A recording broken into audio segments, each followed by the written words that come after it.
افسوس کی بات ہے کہ بہت سے لوگوں کو غلط فہمی ہے کہ اسلام میں عورت کو ذلیل کیا جاتا ہے، اسلام میں عورت کا درجہ نیچا ہے۔ اگر آپ اسلام کی کتاب کو پڑھیں گے، قرآن اور صحیح حدیث، اس سے یہ پتا لگے گا کہ الحمدللہ ثم الحمدللہ اسلام نے عورت کا درجہ اونچا کیا ہے۔ اسلام میں عورت اور مرد کلی طور پہ برابر ہے۔ کچھ جگہ مرد کو ایک درجہ اضافہ ہے، کچھ جگہ عورت کو ایک درجہ اضافہ ہے۔ مثال کے طور پہ اسلام میں مرد اور عورت برابر ہے لیکن ہو بہو نہیں ہے، برابر ہے لیکن ہو بہو نہیں ہے۔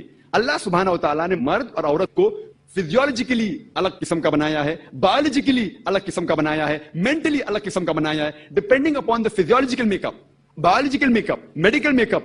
ہر انسان مرد اور عورت کے جو رول ہے وہ مختلف ہے۔ مثال کے طور پہ ایک کلاس میں دو طالب علم، دو اسٹوڈنٹ فرسٹ آتے ہیں، انہیں ایگزامینیشن میں 100 میں سے 80 مارکس ملتے ہیں، 80 نمبر ملتے ہیں۔ جب ہم آنسر پیپر دیکھتے ہیں، جواب کا پیپر دیکھتے ہیں، ہمیں پتا چلتا ہے کہ 10 سوالات ہے، ہر سوال کے جواب پر 10 نمبر ہے۔ پہلے سوال کے جواب میں اسٹوڈنٹ اے کو 10 میں سے 9 نمبر ملتے ہیں اور اسٹوڈنٹ بی کو 10 میں سے 7 نمبر ملتے ہیں۔ دوسرے سوال کے جواب میں اسٹوڈنٹ بی کو 10 میں سے 9 نمبر ملتے ہیں اور اسٹوڈنٹ اے کو 10 میں سے 7 نمبر ملتے ہیں۔ تو جواب نمبر 1 میں اسٹوڈنٹ اے اسٹوڈنٹ بی سے آگے ہے، ایک درجہ اضافہ ہے۔ جواب نمبر 2 میں اسٹوڈنٹ بی کا درجہ اسٹوڈنٹ اے سے آگے ہے۔ باقی سوالات کے جواب میں دونوں اسٹوڈنٹ اے اور بی کو 10 میں سے 8 ملتے ہیں۔ اگر ہم جوڑیں گے دونوں کو 100 میں سے 80 نمبر ملتے ہیں، یعنی 80%۔